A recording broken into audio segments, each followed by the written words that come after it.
Diffusion, the international science radio show. We have a bouncer on the doors of perception. The good, the bad, the ugly. It gets pretty exciting. The myths, the truths. Toxicology. Astroseismology. Magnetism. The dark side. Genetically engineered potatoes. Planetoid. Planetoid. I love that word.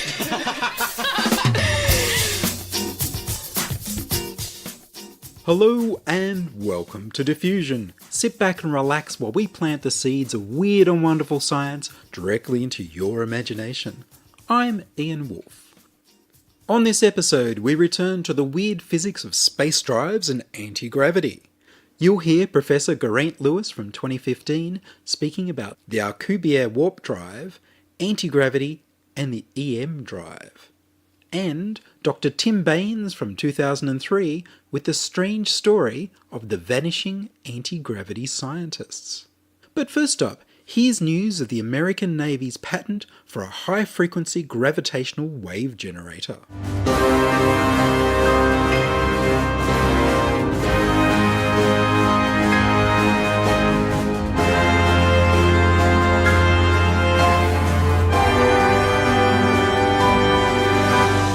Weird gravity. Last week I explored the faster-than-light space drive patented for the US Navy by Dr. Salvatore Cesar Pais. I explained that the mechanism depended on generating high-frequency gravitational waves. This week I'll focus on his next patent for a high-frequency gravitational wave generator. Low-frequency gravitational waves were first observed by astronomers in 2015 and announced in 2016, coming from rotating black holes crashing into each other. The astronomers used the Laser Interferometry Gravitational Wave Observatory LIGO to detect the gravitational waves. Gravity waves squeeze and stretch air, water and earth, while gravitational waves squeeze and stretch space-time. High-frequency gravitational waves have not been detected yet. In 2008, the Pentagon's top scientific advisory board, JASON, declared that high-frequency gravitational wave-based weapons were never going to happen, and therefore there was no threat to the US from foreign governments developing such technology. In 2010, Dr. Robert Baker of the GravWave Company gave a talk to the 7th Annual American Institute of Aeronautics and Astronautics Southern California Aerospace Systems and Technology Conference, titled Utilization of High-Frequency Gravitational Waves for Aerospace Systems and Technology. The GravWave Company exclusively researches military applications for high-frequency gravitational wave generators. Baker lists several military uses. If you could convert light waves into gravitational waves and beam them across the solar system, then you have a way for spacecraft to send messages that can pass through objects without being blocked or suffering interference. Using this method on Earth, there would be no need for satellites, relays, optic fibres or wires. You could beam messages straight through the Earth. You could spy on people straight through the Earth. You could also move things with high-frequency gravitational waves, just as been imagined with science-fictional tractor beams. You could trigger detonations remotely, including other people's bombs and nuclear weapons. Dr. Baker suggested that the Pentagon should wait until high-frequency gravitational waves had been detected before they denounce military applications. The Navy's gravitational wave generator patent is similar to the space drive I described last week, but it has important differences. It was filed a year later. In addition to a cavity and high-intensity, high-frequency microwave emitters, the device relies on sound emitters too. This time, there's a cavity filled with a gas and two more cavities, each also filled with gas. The first cavity has an outer shell surface that is electrically charged and vibrated by the microwave emitters to generate a first electromagnetic field. The second gas-filled cavity has a surface that is also electrically charged and That surface is vibrated by acoustic emitters, speakers. These vibrations generate a second electromagnetic field. The two cavities are able to counter-spin relative to each other. When this second electromagnetic field propagates through the first electromagnetic field, then due to the Gertz and Stein effect, which has yet to be demonstrated to be true, gravitational waves are generated. The Gertz and Stein effect states that light waves passing through a strong magnetic field will cause wave resonance that will generate gravitational fields. In the patent, Baynes suggests gravitational waves could be used to disrupt and disintegrate asteroids. He says, the enablement of macroscopic quantum coherence induced by controlled motion of charged matter subjected to rapid acceleration transients, that is, the device's generation of gravitational waves, could also give rise to superconductivity, which is the subject of Baynes' next patent in 2018. He goes on to say that artificially generated high-energy electromagnetic fields can interact strongly with a local vacuum energy state, which he explains can lead to inducing fluctuations in all kinds of quantum fields, not just electromagnetic fields. He goes on to say, matter is confined energy, bound within fields, and may be thought of as a spectrum of different vibrational and possibly gyrational frequencies of the vacuum energy state. He goes on, if we perform a thought experiment, we can observe that the coupling of high-frequency spin with high-frequency vibration, especially for rapidly accelerated spin vibration, of an electrically charged system or object, that puts every point on the boundary of the object in a state of coherent superposition, thereby inducing a macroscopic quantum phenomenon. Gravitational waves and superconductivity are examples of such macroscopic quantum phenomenon. Baynes quotes his own paper, the high-energy electromagnetic field generator, published in the International Journal of Space Science and Engineering, where he says the inventor discusses the possibility of inertial or gravitational mass reduction using high-energy electromagnetic fields, whereby high-frequency accelerated vibration and/or high-frequency accelerated spin of electrically charged systems can lead to a local vacuum state polarization. Energy flux values in excess of 1033 watts per metre squared are feasible, with corresponding energy densities in excess of 1025 joules per metre cubed. In this manner, the local space-time energy density is modified. These systems would be strategically placed in an intergalactic craft. In other words, you can shield yourself from the effects of gravity and inertia by spinning and vibrating electrically charged systems at very high speed, by generating very high-energy electromagnetic waves that interact with a quantum vacuum. This interaction with a quantum vacuum causes the power of the electromagnetic waves to be amplified by drawing on the energy of the quantum vacuum. You get much more out than you put in.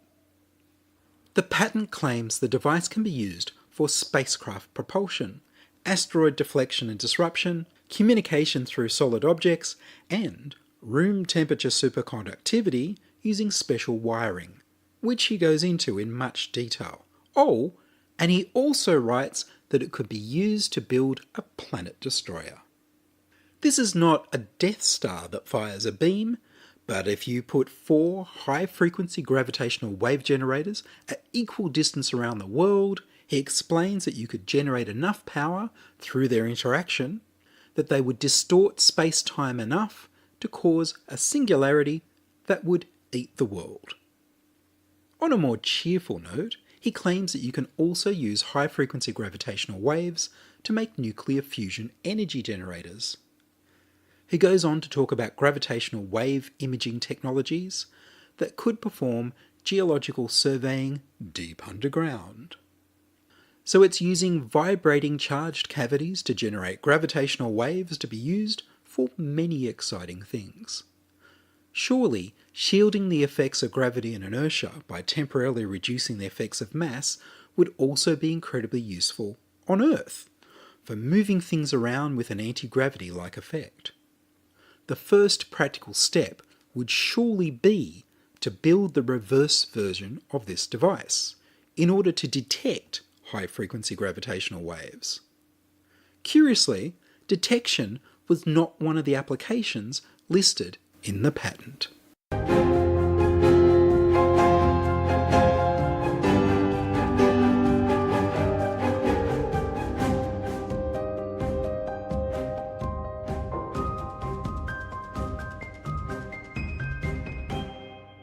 You're listening to Ian Woolf on Diffusion Science Radio. Send emails to science@diffusionradio.com. We're brought to you across Australia on the Community Radio Network and podcast over the internet on www.diffusionradio.com. On the same sort of direction, the Alcubierre warp drive would also allow faster-than-light travel using the physics of relativity. And what about the EM inertialess drive that NASA tested, and anti-gravity? In 2015, I spoke with Professor Geraint Lewis. Geraint Lewis is a professor of astrophysics at the Sydney Institute for Astronomy at the University of Sydney. So we've only really started to scratch the surface with regards to the mathematics of Einstein's theory. It's notoriously difficult. One of the things that people have been finding is that there are seemingly impossible aspects to the universe which are hidden away inside that theory.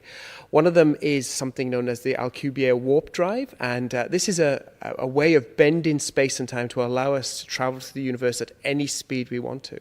So I've read a little bit about it. Does that actually compress space in front and expand it behind? Yes, it's just like out of science fiction. Effectively, what you do is you squeeze the space in front, you expand the space behind, and that way you travel through the universe, basically riding on a bubble of space. And what is physically required to build such a device?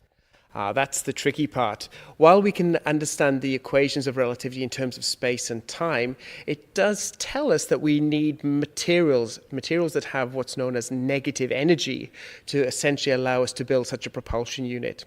So while the mathematics say that we can do this, whether or not we can physically realize such a solution in the universe, we still don't know. We might not know for a few hundred years. Do we know of anything that has negative energy? Well, we do. In fact, the vacuum itself, all the vacuum around us has the property of negative energy. So all aspects of our universe carries this negative energy around. The problem is how you would mine it and condense it and build it into a spacecraft. Because the only thing I've seen with negative energy is things like the Casimir Effect with the two metal plates that get pushed together. Yes. So the Casimir Effect is basically the effect of the vacuum having negative energy.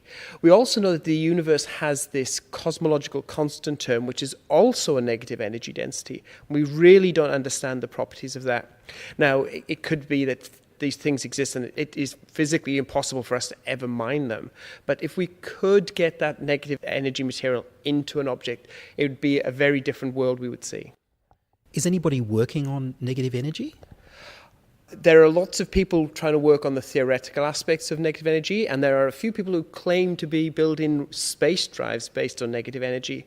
At the moment, I think the consensus is that it's still too ethereal a topic to really use in driving spacecraft. But people are trying to understand the properties of the universe on the negative energy aspects. So what would it be like for people using this drive to have the space warp bubble around them and going faster and faster? In fact, could they go faster than light? Yes, they can. It's one of those strange things about relativity. Inside the bubble, light would travel at its normal speed, but the bubble itself would travel faster than light can globally. So inside the bubble, everything is fine, and the bubble happily tears through the universe. The very interesting thing about the warp bubble is it is very sci-fi-esque in that there is no inertial issues. So when the bubble accelerates, you don't get squashed against the back wall like strawberry jam. You just sit there floating around. We have found there are problems associated with the bubble, though, in that the bubble tears through the universe at arbitrary high speed. The universe isn't empty. It's filled with little bits of dust and little bits of atoms and radiation. And the bubble would actually act to pick up all of that radiation, and it would all pile up like a bow wave in front of the bubble. When you decelerate, then all of that energy is released. And if you were going to use the bubble to travel around the universe, you could end up irradiating the people who are waiting there to meet you. So it could become a weapon. It could become a weapon, but I hope that that's an aspect we would try and solve rather than use it for, negative uses. It might get some military funding, though. Yes, but all weapons started off as positive science at some point, and I'm hoping that looking at things like warp drives will lead to positive solutions. Modern physics is built upon two pillars. You have gravity described by Einstein's theory on this side, quantum mechanics on the other side, and they do not integrate well together. Clearly, something is missing, and it depends on who you talk to about which side is lacking, but it's really felt that a proper integration of these two pillars of modern science together will give us a deeper understanding of the workings of the universe, and through that understanding there will be new technologies, new devices, new iPhones probably, but I mean, this is every time we've made these kind of advances in understanding the universe, it's opened new doors to seeing the way the universe works, and then eventually harnessing those processes for use here on Earth. It's been in the news recently again about this EM drive that NASA briefly tested, which it's a microwaves in a cavity that's supposedly inertialess drive. Do you know anything about it? I do. I have heard some of the stories. I haven't looked in detail at the actual experiments themselves, but I have read some articles by people who have. The entire issue here is that we are dealing with very delicate experiments where people are picking up absolutely minute amount of forces. And if you are going to say that that force is due to some unknown physical effect or some quantum effect or whatever people want to call on, you better be damn sure that you have ruled out all of the possible normal everyday physical things, a draft, electrical currents here, resistance there.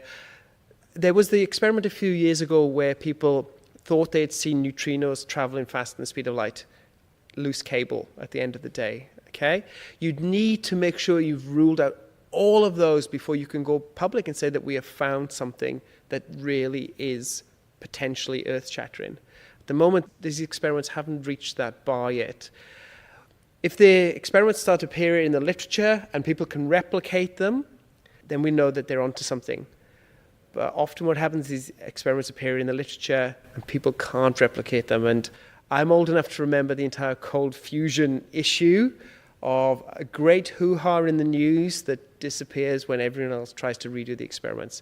So I'm going to wait and see. I love to have an open mind. I love the fact that people are doing experiments, even experiments which are right at the hairy edge. But people still need to remember that got to be grounded in physics and science at the end of the day. So is something like anti-gravity possible? Depends on how you define anti-gravity. Can you shield yourself against gravity? Well, the warp bubble is something like that, but it takes an enormous amount of mass, an enormous amount of energy to warp space such that you would have a gravity shield or anti-gravity, etc. It's not beyond the realms of the theory involved, but in practical terms, you would need to harness the powers of suns or multitudes of suns to get that to work. But there are plenty of science fiction writers who have thought about civilizations far greater than ours that would be able to harness the energy of multiple suns and then even galaxies, etc. Then what you could do with that energy would be truly extraordinary. That was Geraint Lewis, Professor of Astrophysics at the Sydney Institute for Astronomy at the University of Sydney. In 2003, Dr Tim Baynes reported on the 20th century search for anti-gravity and the strange case of the disappearing researchers. Anti-gravity. Is it NASA's best-kept secret or pseudoscience? Well, to answer that question, you're going to have to use your own judgment. But for the next few minutes, I'm going to tell you all we know about it. But keep an open mind, because the plot gets very thick indeed. Back in 1992, a Russian physicist called Yevgeny Podkletnov claimed he had found a way to defeat gravity. He was very serious. His experiments and methods were very thorough, and he published his discovery in a reputable international physics journal. Surprisingly, no one took much notice. His experiment was quite simple, although demanding in the specifics. He took a superconducting disk and cooled it down to minus 233 degrees Celsius, then levitated it over a strong magnet, then applied alternating electric current to coils surrounding the whole apparatus. The alternating current had to be changing about 100,000 times a second, and this caused the superconducting disk to rotate. Okay. Then, according to Podkletnov, when the disk was spinning at 5,000 revs per minute, the strength of the Earth's gravity immediately above the disk was decreased by 1%. Doesn't sound that impressive, really, until you think that there shouldn't be any effect at all, really. In fact, current theories about the unification of the forces of gravity and electromagnetism say this shouldn't occur until you hit energies many billions of times greater than that in Podkletnov's laboratory. 4 years passed and he tried to publish another paper, but this time Britain's Sunday Telegraph found out beforehand, and they pasted the headline everywhere that Podkletnov had invented the world's first anti-gravity device, though perhaps with somewhat less detail than Podkletnov's original paper. Physicists from all over the place suddenly took notice, although only to rubbish the research and generally criticize the whole thing as pseudoscience. Podkletnov lost his job and disappeared. At the University of Alabama, a theoretical physicist by the name of Ning Li was researching her theory on how to convert electromagnetic fields into gravitational fields. She had quite separately arrived at the same experiment as Podkletnov, only being a theorist, she didn't have a lab in which to test her theories. So, Li contacted Ron Coxor in NASA's nearby Marshall Space Flight Center.